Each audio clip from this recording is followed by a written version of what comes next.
Sir आज हम आपको दुनिया के कुछ मेगा प्रोजेक्ट दिखाने वाले हैं। अच्छा। यानी कि ऐसे प्रोजेक्ट जो कि बहुत बहुत बड़े हैं। अच्छा। की सोच से। तो आप इस वीडियो को देखें, उसके बाद अपनी प्रतिक्रिया दें। अब प्रोजेक्ट तो सब कई तरह के होते हैं। अब आप खुद प्रोजेक्ट दिखाना चाह रहे हो तो देखने का बात ही पता चलेगा। विज्ञान ने तो बहुत तरक्की कर ली है और जो चीज आप बता रहे हो वो विज्ञान का ही कुछ होएगा तो लगाई जाए। सर मैं मजदूरी करता हूँ, मैं मकानों के घर बनाता हूँ तो मैं मजदूरी करता हूँ। तो आप प्रोजेक्ट की बात कर रहे हो तो आप लगाओ, मेरे लिए तो एक नंबर चीजें लगाओ। From one of the world's most luxurious casinos nestled along the Singaporean coast, and Elon Musk's dream for a world full of sustainable gigafactories, to a 110-mile-long linear city in the middle of the Saudi desert, and the largest water park ever built, home to the planet's soon-to-be tallest water slide. Here are 10 of the biggest mega projects in the world. दिखाओ भैया।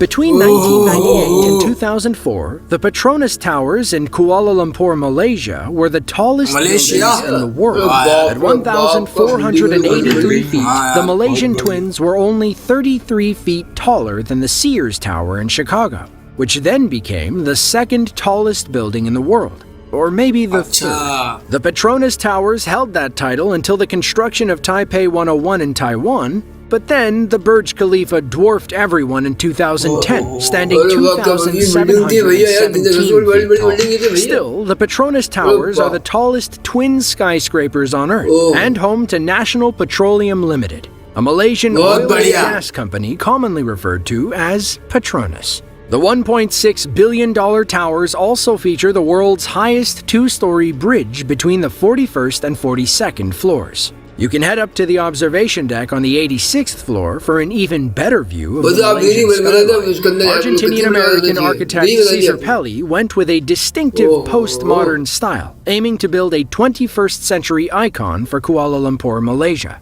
Seeing how the official Malaysian religion is Islam, Pelli combined principles of Muslim architecture and design to create a structure that oozed with Malaysian culture. Like most mega projects, construction didn't come without its hiccups. A bad batch of concrete brought construction to a grinding halt. They were worried that the weak concrete had infected everything they had built so far. Luckily, builders only used it on one floor. They tore that floor down, rebuilt, and kept moving. Still, the delay cost the project about $700,000 per day.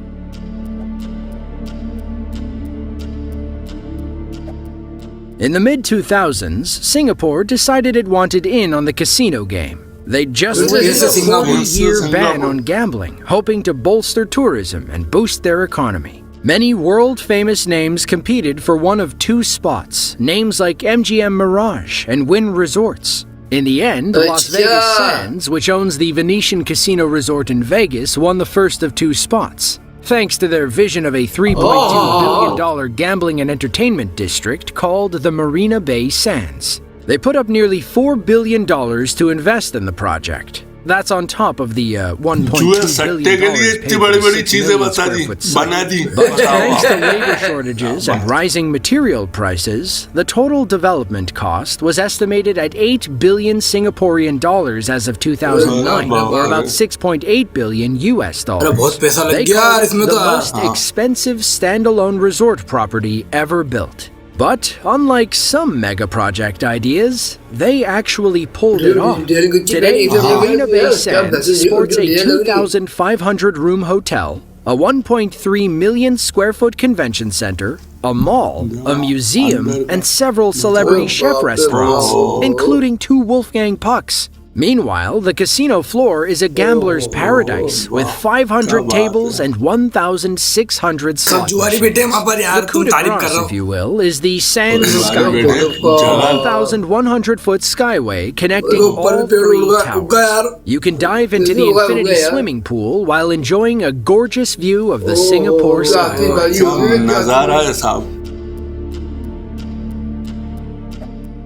It was billed as a $100 billion luxury city, a living paradise on Earth. But as of today, Forest City, Malaysia is a ghost town full of empty roads and deserted high-rises. In 2006, a Chinese development firm called announced their plans to build the massive city. It was a 20-year project set in Johor Bahru, a Malaysian city north of Singapore. According to Bloomberg, the Malay government saw how successful Singapore was with tourism and wanted to cash in. The original idea, pitched by Malaysia, was to build a new metropolis near the causeway connecting Singapore to Malaysia. Then, Country Gardens stepped in with their $100 billion Forest City idea, which involved building artificial islands a few hundred yards off the Singaporean coast. Country Gardens sold the dream of luxury apartments, hotels, offices, golf courses, and tech parks to eager Chinese investors who sank thousands of dollars into the soon-to-be-built apartments. Developers anticipated that 700,000 people would quickly move into the new city. As of 2019, only 500 call it home. According to Business Insider, the population has supposedly grown to a few thousand, but it's still less than 5% of the expected residents. So, if you wanted to, how much would it cost to move to Forest City? Unfortunately, prices have skyrocketed in recent years. In 2017, a Forest City apartment only cost about $170,000. Today, they cost about $1.14 million. You're better off buying in Johor Bahru, where the average sale price is about $141,000, and there are actual signs of life.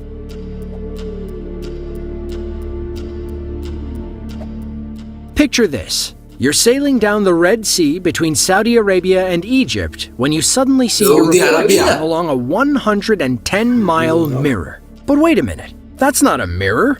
Instead, it's a 1,600-foot tall, 660-foot wide, 110-mile-long building. And there's another running parallel on the other side. What you're currently looking at is Saudi Crown Prince Mohammed bin Salman's NEOM project, better known as The Line. Some may call it the sustainable city of the future. Others think it sounds a little dystopian. The $725 billion city will run on nothing but sustainable energy. There won't be any cars either. Instead, the MBS imagines a high-speed underground train that can get you from end to end in 20 minutes flat. A lush outdoor landscape between the two mirrored buildings. Those buildings, ideally, will house and employ about 9 million people. The line will also remain under the watchful gaze of AI. MBS says it's to use data models to find ways to it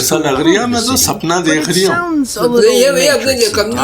It's all part of something called Vision 2030, which aims to make the oil-rich country the world leader in sustainable innovation. Work began on the line in late 2022, with drone footage coming out in October showing what looks like the According to Saudi officials, you could be living in the line as soon as 2023. Or is it on the line? What about at the line?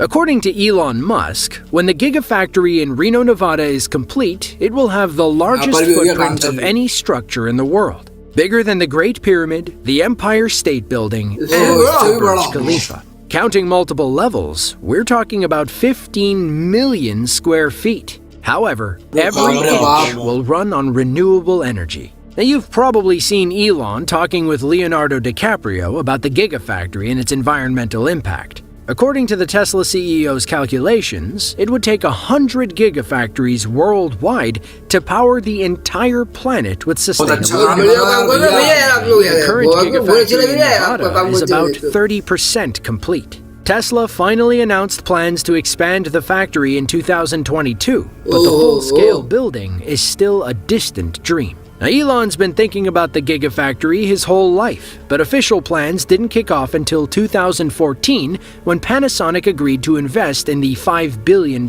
project. With the how figured out, it was time to determine the where. Tesla toured several locations, never once thinking about northern Nevada. But after a little convincing and several private trips, Tesla finally settled on the Tahoe Reno Industrial Center, or TRIC. Now, while the Nevada factory is the biggest, it's not the only gigafactory Tesla owns. Giga New York, located in Buffalo, focuses on power pack batteries and solar panels. Giga Texas, the company's newest factory in Austin, serves as Tesla HQ and acts as an assembly site for Model Ys, Model 3s, Cybertrucks, and Cyber Semis. 2 more gigafactories exist outside the US, one in Shanghai, China, and the other in Berlin, Germany. अच्छा China में भी एक है. Jubail, Saudi Arabia used to be an ancient fishing village on the Persian Gulf. It was full of deserted suburbs until the mid-1970s, when an American engineering company called the Bechtel Corporation broke ground on the largest industrial city in the world, spanning more than 687 square miles. Upon its completion, the new site contributed to about 7% of Saudi Arabia's total GDP. At the turn of the millennium, the Saudi royal family decided to expand operations in Jubail, and Jubail 2 was born. Considered by many to be the world's largest civil engineering project, Jubail 2 sought to double the city's original size. The project provided housing for 120,000 new residents and built a brand new 18,000-student university. Today, Jubail is a major player in the global energy market, attracting the best and brightest tech and business minds across dozens of countries. When it's done, Jubail 2 could make them the major player. During peak working seasons, the Jubail 2 project employs 20,000 workers per month. About $4 billion has been invested in infrastructure, which includes hundreds of miles of roads, water and waste facilities, and utilities. Another $18 billion will go toward building the expansion itself. In fact, the project is so big that they broke it into 4 phases over 22 years. The current timetable has Jubail 2 completed by 2024, but we'll see if any pandemic-related setbacks push that completion date off a bit.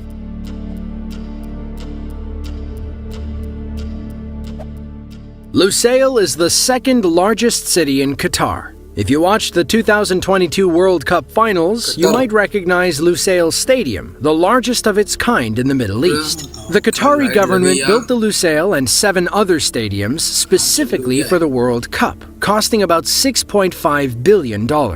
Some experts estimate Qatar spent some $200 billion over 12 years to make the World Cup happen in the first place. Not to mention the countless human rights violations. According to Bloomberg, a chunk of that change went toward building Lusail City itself, a mega project that cost some $45 billion. The area was still a desert when Qatar won the World Cup bid in 2010. They wanted to have it finished before the event, but according to ESPN writer Mark Ogden, the city feels more like a dystopian scene straight out of a Christopher Nolan movie. When it's done, Lusail is expected to house about 450,000 people, including 250,000 residents, 190,000 office workers, and 60,000 retail staff members. One day, all of them will get to enjoy Aquatar, the world's largest water park. Considered to be the crown jewel of this artificial city, Aquatar will feature 36 water slides and attractions alongside a 279-foot temple home to the world's highest water slide. When it's done, the park will cover about 300,000 square feet. They expected it to attract 50,000 visitors per day during the World Cup, but you can't ride a half-built water slide, can you? Direct पानी के अंदर. The Blue Nile River, one of the 2 primary Nile tributaries, is a lifeline for northeastern Africa. It flows north from Lake Tana in Ethiopia, through Sudan, and into Egypt, some 1,600 miles downstream. In the early 2010s, Ethiopia announced plans to build a $5 billion dam on the Blue Nile. The project underwent several name changes, one time called the Millennium Dam, but builders finally settled on the Grand Ethiopian Renaissance Dam, or GERD. In a nutshell, the point of the GERD was to supply ample electricity to Ethiopia, a country that, before GERD, saw 60% of its people living in darkness. Ideally, the GERD will produce so much power that Ethiopia can sell electricity to surrounding countries like Sudan and Egypt. The dam was supposed to be opened in 2017, but feuds between Ethiopia, Sudan, and Egypt kept stalling the project. Egypt relies heavily on the Nile River and believes the GERD will significantly limit the amount of water available by the time it reaches Cairo. Ethiopia says otherwise, while Sudan has been stuck in the middle. Prime Minister Abiy Ahmed Ali cut the grand opening ribbon that summer. The GERD is officially the largest hydropower dam in Africa and ranks among the top 20 worldwide, right up there with the Three Gorges Dam in China.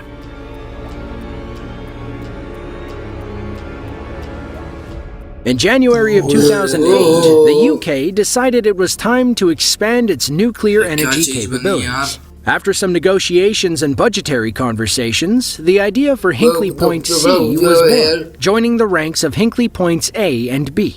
At the time, Hinkley B was the UK's most productive nuclear power plant, but it closed in August of 2022 due to old age.